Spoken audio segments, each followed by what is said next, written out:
देखिए, ये जो हमारा लेक्चर है, this is mainly on use of multi batteries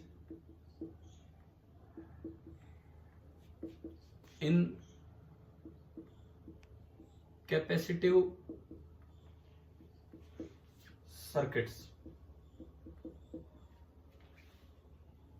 use of multi batteries in capacitive circuits, यहां से हम शुरुआत कर रहे हैं। देखिए आप, वैसे तो बैटरीज का जो कॉम्बिनेशन होगा, सीरीज और पैरेलल कॉम्बिनेशन, वो अगले चैप्टर में करंट में आना है, बट उतना नहीं, लेकिन थोड़ा तो हम यूज यहां कर सकते हैं। तो मैं 2-3 सवालों के साथ ये चीजों को लेके चलूंगा। पहला सवाल जो हम पढ़ रहे हैं, मान लो ये एक बैटरी है जिसका ईएमएफ का मतलब क्या है, एग्जैक्ट मीनिंग तो हम सेकंड जो यूनिट होगी नेक्स्ट उसमें सीख रहे होंगे, 3rd चैप्टर एनसीईआरटी। पर हमारे लिए फिलहाल वो बैटरी की वोल्टेज ही है। और सपोज एक ये E2, और मान लो एक कैपेसिटर है C1 और एक कैपेसिटर है C2। सपोज ये आपको कोई अरेंजमेंट देगी और इसमें 2 बैटरीज ले ली, एक से ज्यादा बैटरी हमने ले ली है, तो इसमें क्या क्या पूछ सकता है? Find first part, charge stored on each capacitor. पहला जो पार्ट इसमें पूछा जा सकता है, charge stored on each capacitor. Second part, equivalent EMF, equivalent EMF. Third part, energy stored in capacitors.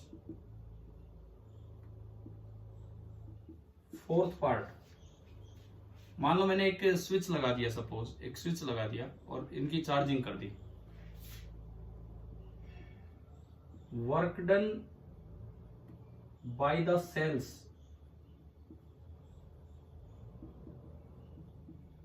In charging the capacitors. Work done by the cells in charging the capacitors. और एक fifth part, suppose ये पूछ ले, heat generated.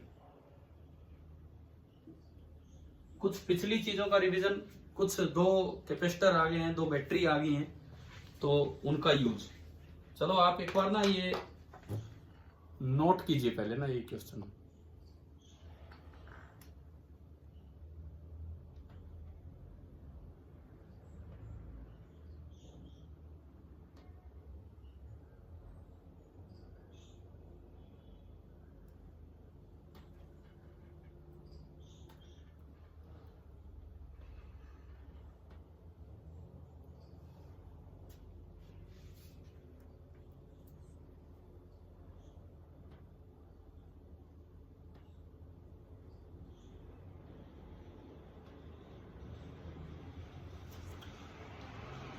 अभी जो बच्चे बचे हैं क्लास में, अरमान जांगड़ा, अमन, सचिन कुमार, महक, आदित्य बंसल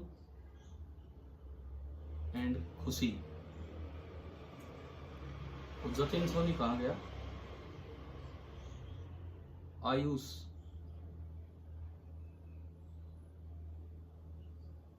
जतिन सोनी कहाँ चले जाते हो बीच बीच में?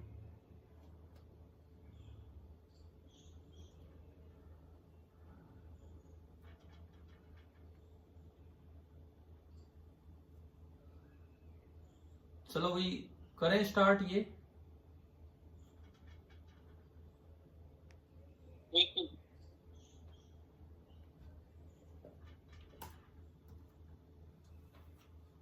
हाँ जी, लिख लिया है ना आप लोगों ने?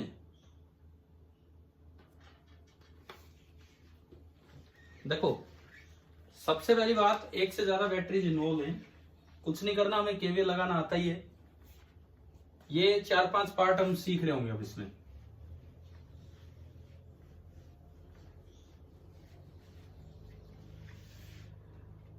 तो हम इसका सॉल्यूशन स्टार्ट करें, इन 4-5 पार्ट्स को सीखने के लिए इसका सॉल्यूशन स्टार्ट करें। मान लो इसको कनेक्ट करने के बाद देखो, एक बार ये डिसाइड करो भाई, एक लूप में अगर 2 बैटरी लगी हैं और सिंगल लूप है और कहीं कोई कनेक्शन नहीं है बाहर, it means they are in series. ये तो श्योर है कि ये सीरीज में है। अब पोलैरिटी की बात हो जाती है, कोई भी बैटरी चाहेगी उसके पॉजिटिव से चार्ज देना, तो ये तो चाहता है चार्ज यूं देना और ये चाहता है चार्ज यूं देना, तो दोनों की पोलैरिटी सेम है कि अपोजिट है? जिस तरह ये चार्ज को फ्लो करवाना चाह रहे हैं, अपोजिट पोलैरिटी है। तो हमें कोई भी एक बड़ा मानना होगा, late E1 is greater than E2। मैंने माना कि E1 बड़ा है E2 से, तो चार्ज इसके अकॉर्डिंग चलेगा, इसके अकॉर्डिंग नहीं चलेगा। और मान लो चार्ज चल पड़ा Q, तो यहां Q आया, यहां -Q, ये गया इसमें से Q, यहां भी Q आया, यहां -Q, और ये यूं फ्लो कर गया। तो हमें एक पार्ट में निकालना था charge stored on each capacitor. कुछ नहीं करना, केवीएल लगाना है। -+ E1 वोल्ट की बैटरी है, -+ E2 वोल्ट की बैटरी है। कैपेसिटर में ये प्लस ये -Q/C1 और ये प्लस ये -Q/C2। चलो अब हम इसमें घूम जाते हैं केवीएल लगाने के लिए। सपोज मैं यूं घूम रहा हूं और मैंने केवीएल की इक्वेशन बनाई, बताइए पहली एंट्री माइनस से, तो क्या बनेगा? प्लस का Q/C2। अगली एंट्री प्लस से तो माइनस का E1, अगली एंट्री माइनस से तो प्लस का Q/C1, और अगली एंट्री माइनस से तो प्लस का E2 बराबर 0। एक बार बताएं क्या केवीएल की इक्वेशन समझ आ गई है क्या? ठीक है, यहां से Q common 1/C1 plus 1/C2, और इसको इधर भेजा तो ये बना E1 - E2, एंड अल्टीमेटली जो Q आया एलसीएम लेके उधर भेजोगे तो ये आएगा C1 C2 upon C1 plus C2 into E1 - E2। तो दिस इज द, क्योंकि चार्ज स्टोर्ड अगर Q और -Q हो तो चार्ज स्टोर्ड Q ही बोला जाता है, और दोनों सीरीज में लगे हैं। So this is the charge stored on each capacitor, this is the charge stored on each capacitor. ये आपका फर्स्ट पार्ट हो गया है, लिख लीजिए आप एक बार part number 1।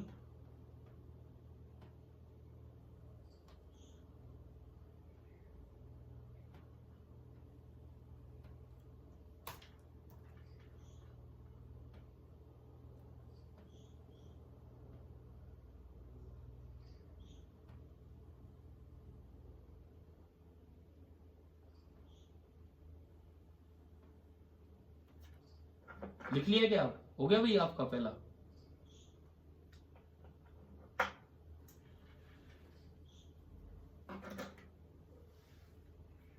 Sir E2 positive नहीं आ जाएगा? क्या कह रहे हो? दोबारा बोलो, 1 मिनट दोबारा बोलिए।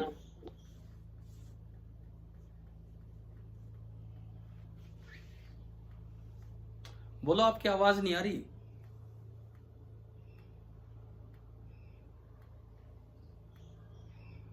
सचिन कुमार एक बार फिर से बोलिए या मैसेज करके लिख दीजिए क्या पूछना चाह रहे हो। आवाज आ नहीं रही है क्लियर।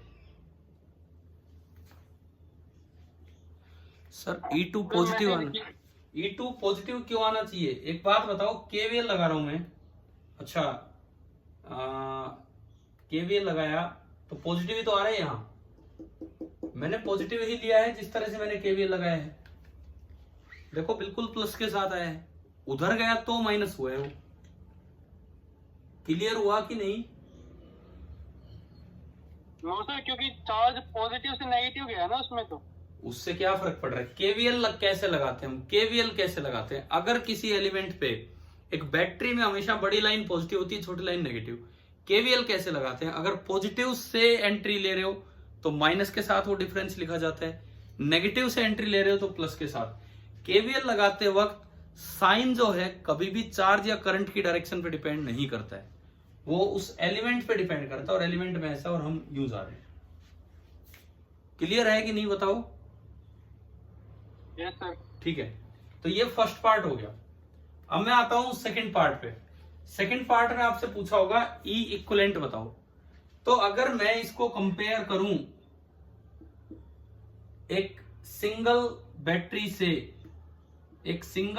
से, तो अगर मैं इक्विवेलेंट सर्किट बनाऊं इसका, आपने ये पॉजिटिव माना है, मतलब ये बड़ा माना है, तो मैंने भाई एक बैटरी लगा दी ई इक्विवेलेंट,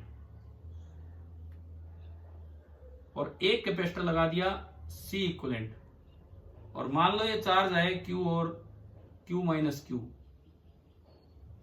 तो अब अगर आप फिर से केवीएल वगैरह लगाओगे तो क्यू निकल के आएगा C equivalent into E equivalent, equation number 2। This is equation number 1। Compare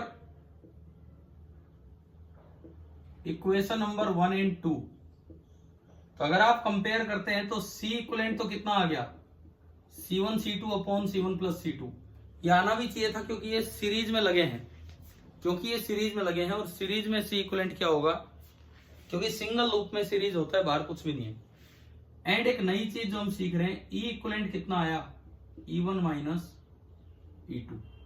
असल में ये करंट इलेक्ट्रिसिटी वाले चैप्टर में जाके आएगा, जब एक सिंगल लूप में दो बैटरी लगी हो वो सीरीज में होती है, लेकिन अगर उनकी पोलैरिटी अपोजिट है, ये यूं भेजना चाह रहा है, ये यूं, तो बड़े में से छोटा घटा दो, एल्जेब्रिक सम करना होगा। अगर पोलैरिटी सेम होती तो ई इक्विवेलेंट होता E1 plus E2।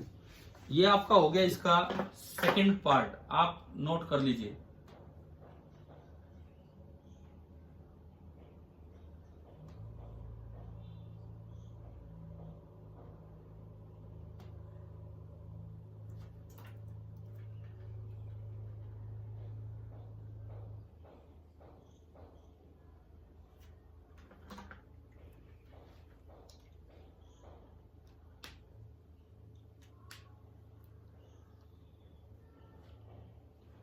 Third part बताओ क्या दिया था, थर्ड पार्ट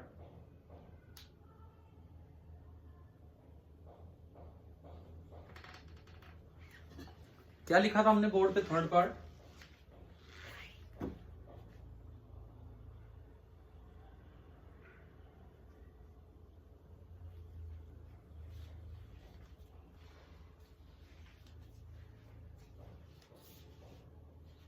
हाँ भाई, कोई बच्चा बताएगा थर्ड पार्ट क्या था?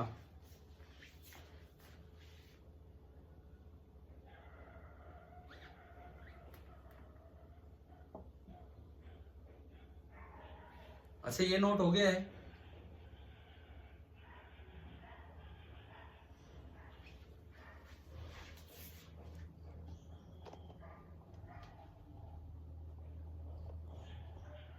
हाँ भाई, सेकंड नोट हो गया है ना? Yes sir. थर्ड पार्ट बोलोगे एक बार, क्या पूछा था थर्ड पार्ट में?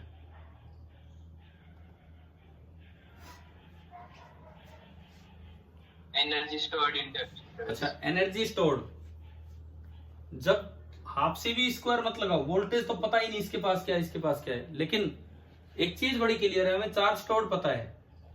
तो अब अगर मैं थर्ड पार्ट पे चलूं, क्योंकि मैं चार्ज स्टोर्ड निकाल चुका हूं, तो जो आपका तीसरा पार्ट होगा, third part, energy stored, this will be U1 plus U2। पहले कैपेसिटर में जो एनर्जी स्टोर्ड है, पहले वाले कैपेसिटर में जो एनर्जी स्टोर्ड है वो कितनी होगी, half Q square by 2C लगाओ, तो क्यू स्क्वायर बाई 2C1। दूसरे वाले में जो एनर्जी स्टोर्ड है, क्यू स्क्वायर बाई 2C2। तो जो U बनेगा Q square by 2C1 plus 2C2, तो Q square by 2 common, 1 by C1 plus 1 by C2, ये आया। अगर मैं इसको सिंप्लीफाई करूं तो U आ रहा है Q square by 2, C1 plus C2 ऊपर आ जाएगा और नीचे C1 C2। अच्छा, Q की वैल्यू ये रखी है बोर्ड पे, ये हमने इसमें यूज की, तो C1 C2 का square upon C1 plus C2 का square into E1 minus E2 का स्क्वायर, ये तो Q स्क्वायर हो गया, डिवाइडेड बाई 2 और into C1 plus C2 divided by C1 C2। एक ये कटा, एक ये कटा,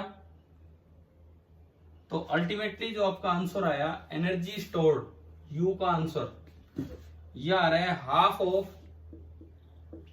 half of C1 C2 upon C1 plus C2 into E1 minus E2 का स्क्वायर।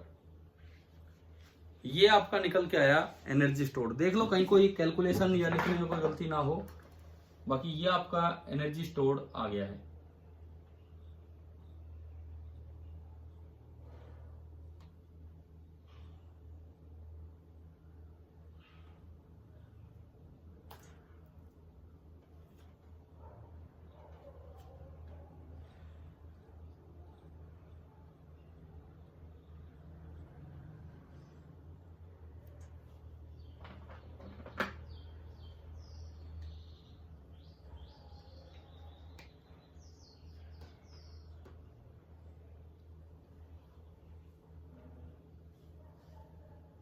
उसके बाद आपसे पूछा होगा work done by the cells, है ना भाई।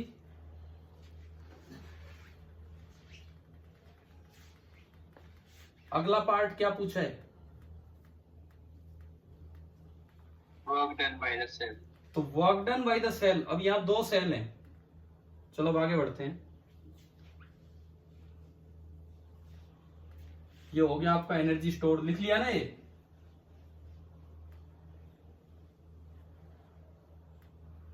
फाइनल आंसर ऊपर है, मैं मिटा रहा हूं। अब हमारा आता है fourth part, work done by cells W1 plus W2।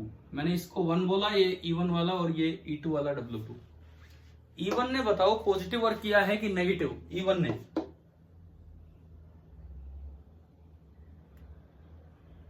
Charge उसके नेगेटिव से पॉजिटिव जा रहा है, तो उसने पॉजिटिव वर्क किया है कि नेगेटिव? पॉजिटिव। कितना? Q into E1। E2 ने कैसा वर्क किया होगा? पॉजिटिव या नेगेटिव? नेगेटिव वर्क किया होगा, और Q इंटू E2। तो work done by the cells, अब मैं एक बार इसको मिटा दूं, तो एक सेल ने तो किया positive work Q into E1, और एक सेल ने किया negative work Q into E2। Q common आ गया और ये आया E1 माइनस E2। Q की वैल्यू जो आपने रखी तो ये आ गया C1 C2 upon C1 plus C2 into E1 minus E2 का होल स्क्वायर। ये आपका हो गया पार्ट नंबर 4। और मैं यहीं पे चलूँ अब 5th पार्ट पे। लॉस पूछा है, एनर्जी लॉस। हमने पहले भी अपनी क्लास में पढ़े होंगे। एनर्जी लॉस होता है U initial plus work done by battery minus U final. बताओ ऐसे लिखते थे कि नहीं हम एनर्जी लॉस, है ना। इनिशियली कैपेसिटर पे कोई चार्ज की कोई जानकारी नहीं दे रखी, तो U initial 0 plus work done by battery C1 C2 upon C1 plus C2 into E1 minus E2 का होल स्क्वायर, और माइनस U फाइनल वो रहा half of C1 C2 upon C1 plus C2 into E1 minus E2 का whole square. तो अगर आप loss की बात करें, देखो एक में से आधा गया तो आधा बचा, तो half of C1 C2 upon C1 plus C2। अच्छा, ये सवाल डायरेक्टली भी हो सकता था, अगर आपको थोड़ा इक्विवेलेंट की जानकारी हो तो डायरेक्टली भी हो सकता है। हमने कभी पढ़ा है, एक सिंगल कैपेसिटर जब चार्ज होता है तो वर्क डन का आधा पार्ट नष्ट होता है और आधा पार्ट एनर्जी के रूप में स्टोर होता है। हाफ CV स्क्वायर स्टोर होता है, बैटरी वर्क करती है CV स्क्वायर। पढ़ा है कि नहीं बताओ पहले? तो ये उससे देखो डायरेक्ट आ रहा है, work done by the battery C equivalent into E equivalent square CV square, energy stored half C equivalent E equivalent square, and जो लॉस है वो भी हाफ ऑफ हो गया। ठीक है, आप इसको नोट कीजिए, फिर एक और क्वेश्चन लेते हैं इसके बाद।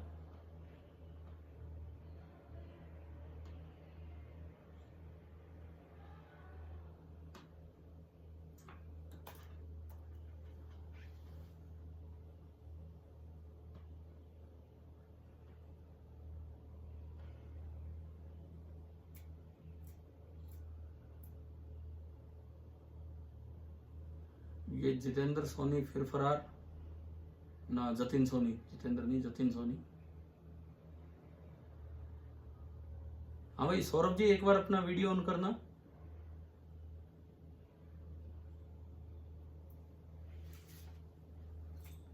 खुशी, एक बार आप भी वीडियो ऑन करो। कौन सी खुशी, मैं देखना चाह रहा हूँ।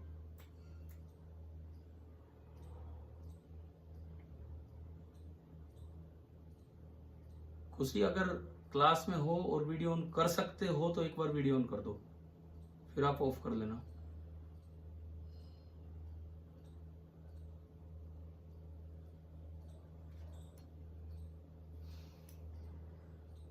No response. चलो ठीक है भाई, आगे बढ़ते हैं। हो गया कि नहीं हुआ, नोट बताओ।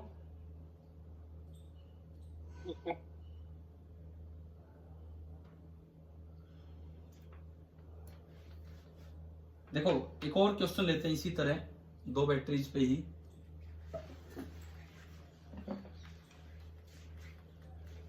लिख लिया ना, मिटा दूं?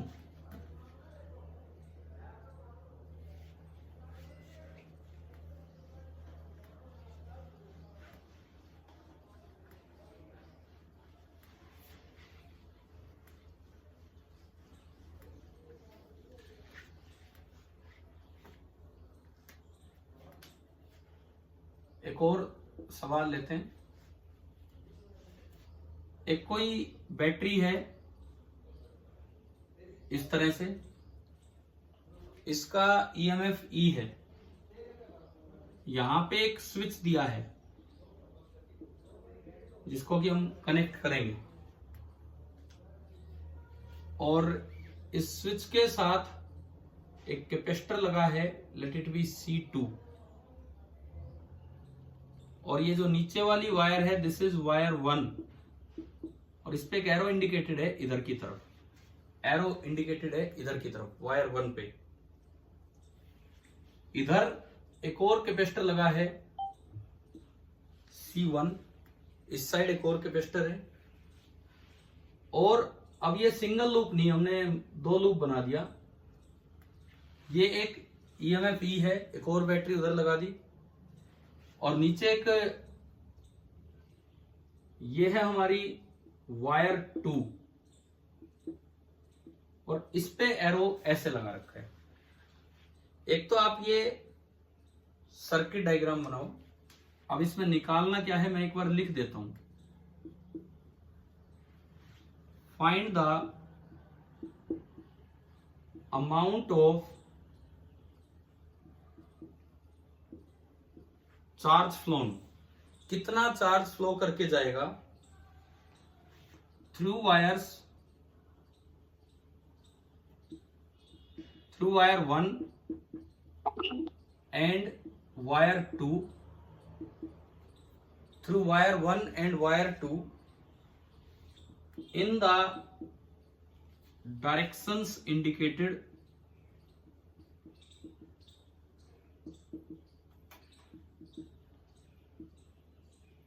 after sorting the switch। sorting the switch मतलब उसको कनेक्ट करने के बाद, after sorting the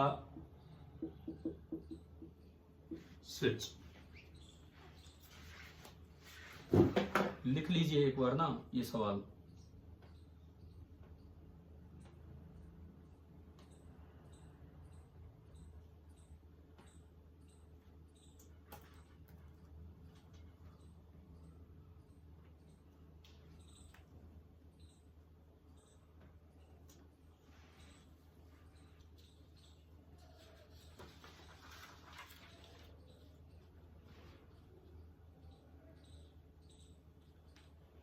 अच्छा ये बताओ, हमने एचसीवी का वो क्वेश्चन नंबर 20 डिस्कस किया था, एक स्विच वाला था कि स्विच कनेक्ट करने पे इस पार्ट में कितना करंट फ्लो करेगा एबी में। कल शाम को किया था ना वो डिस्कस। तो ऐसे सवालों में बच्चा सोल्व करके भी गलत जवाब दिया था। उस सवाल का अगर आपको याद हो 500 माइक्रो कूलाम या 500 कूलाम या जो भी यूनिट थी, बच्चे 500 आंसर निकाल रहे थे, जबकि उसका 333 या कुछ ऐसा था ना, कुछ ऐसा ध्यान आ गया आपको? तो स्टूडेंट्स केवल क्यू फाइनल निकाल आते हैं, जबकि उसमें स्विच कनेक्ट करने से कितना फ्लो कर रहा है ये बताना है। तो आपको एक इनिशियल अरेंजमेंट बनानी होगी, एक फाइनल। चलिए बना लिया है ना आपने डायग्राम, करें सोल्व। सबसे पहले बनाए ऐसे में, अब हम सॉल्यूशन देख रहे हैं। सबसे पहले आप बनाए इनिशियल सर्किट, कनेक्ट करने से पहले का सर्किट। अच्छा, कनेक्ट करने से पहले ये वाला पार्ट तो है ही नहीं, स्विच है यहाँ, ये हटा दिया तो ये सर्किट तो सोचना बनाना आसान है हमारे लिए। इसका मतलब ये तो कुछ है ही नहीं कनेक्ट करने से पहले, ओनली ये है, ओनली ये पार्ट है। और ये पार्ट है तो बैटरी ने पहले से उसको चार्ज कर रखा होगा। ये देखो, ये बैटरी ने तो पहले से ही चार्ज कर रखा होगा। अब ये C1 C2 किस में हो गए? सीरीज में। मान लो चार्ज Q भेजा हुआ था, तो Q minus Q and Q minus Q ये बना। क्या आप ये Q सीधा लिख सकते हैं क्या?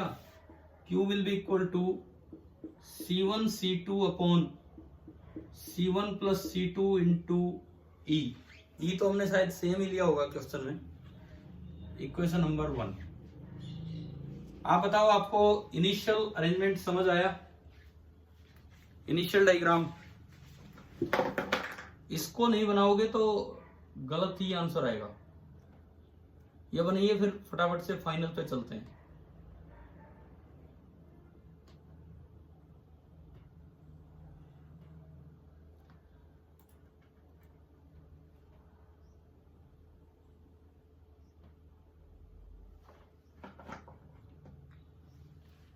हाँ भाई, हो गया?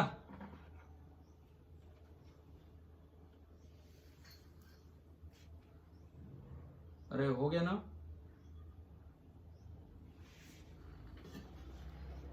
अब हम चलते हैं फाइनल वाले पे।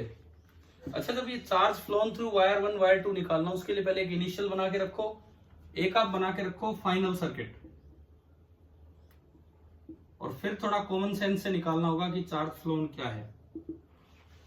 अब हम चलते हैं फाइनल सर्किट पे। तो इधर भी जब आप कनेक्ट कर दोगे तो फाइनल सर्किट कुछ इस तरह का बनेगा। ये भी ई लग गया इधर, एक ये C2 लग गया,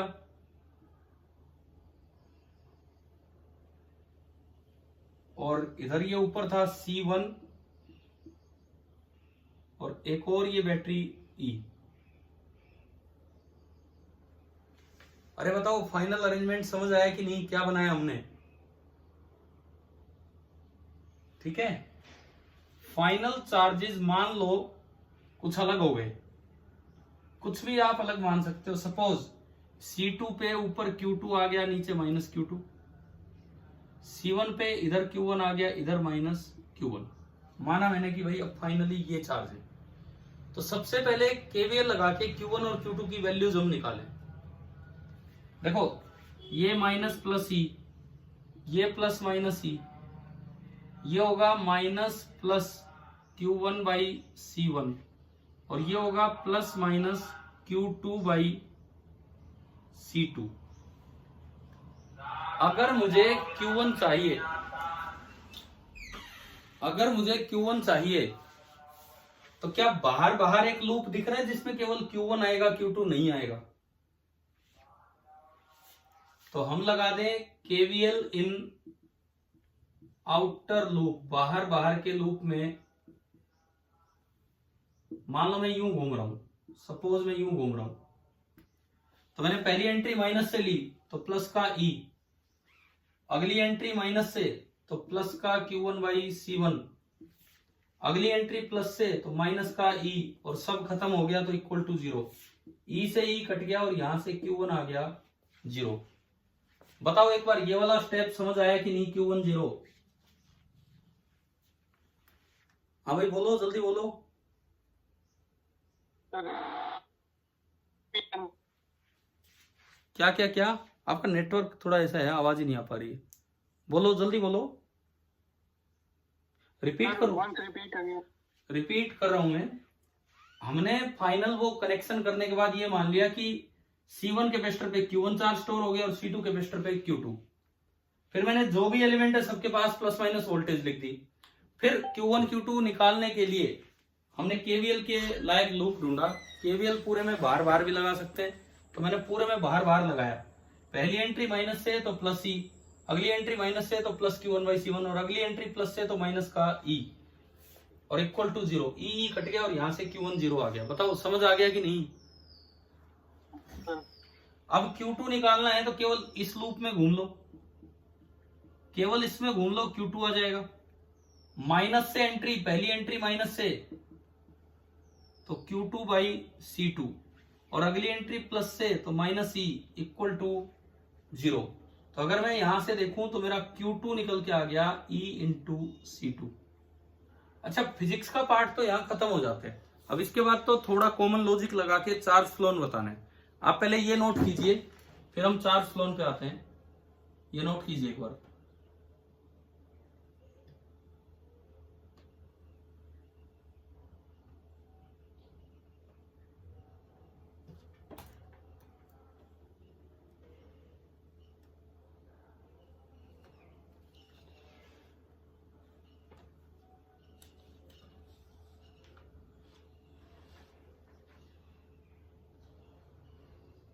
अच्छा देखो, मैं एक बार आगे बता दूं यार, टाइम कम है, 3 मिनट बचे हैं। आप ये नोट तो मैं स्क्रीनशॉट भेजूंगा, उससे भी लिख लोगे। हो गया होगा ना नोट? चलूं क्या आगे? बताओ, 3 मिनट भी नहीं बचे हैं। Yes sir. ठीक है। अब मान लो चार्ज फ्लोन बाई वायर 1 और 2 बताना। Suppose charge phloem by wire 2 बताना है। ये आपकी वायर 2 है, ये वायर सेकंड है। वायर सेकंड जो है ना, आप देखोगे तो वायर सेकंड केवल एक प्लेट से जुड़ी है, केवल एक प्लेट से बस।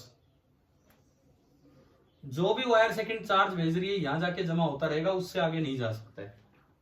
तो इस प्लेट पे पहले चार्ज था Q, और इस प्लेट पे बाद में चार्ज है Q1। मैं केवल इतना सा हिस्सा देख रहा हूं, इतना सा हिस्सा। और ये आपकी वायर 2 है, ये आपकी वायर 2 है। तो बताओ चार्ज सेंट बाई वायर 2 क्या होगा, इसको देख के बताओ।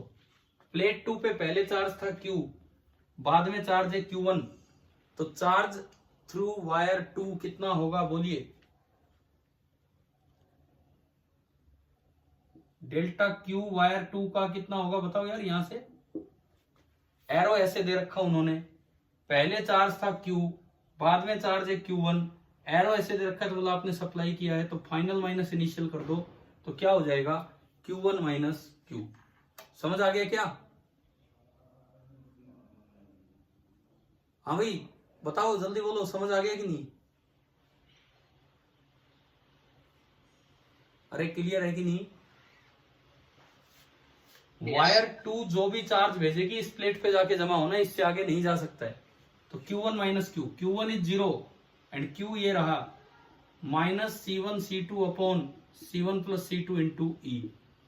तो हमारा आंसर आ गया कि डेल्टा Q वायर 2, माइनस का मतलब उसकी डायरेक्शन अपोजिट है जो दिखाई है उससे, वो आएगा minus C1 C2 upon C1 plus C2 into e. अब इन्होंने जब एरो दे दिया क्वेश्चन में, तो हमें उसी डायरेक्शन के अकॉर्डिंग चलना पड़ेगा। ठीक है, नोट कीजिए। और वायर 1 में से कितना चार्ज फ्लो हुआ होगा ये आपका होमवर्क है।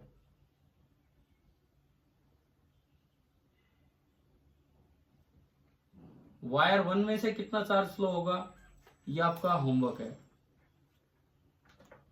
आंसर बताऊं क्या उसका? वायर 1 में से जो चार्ज फ्लो होगा, आंसर बता देता हूं,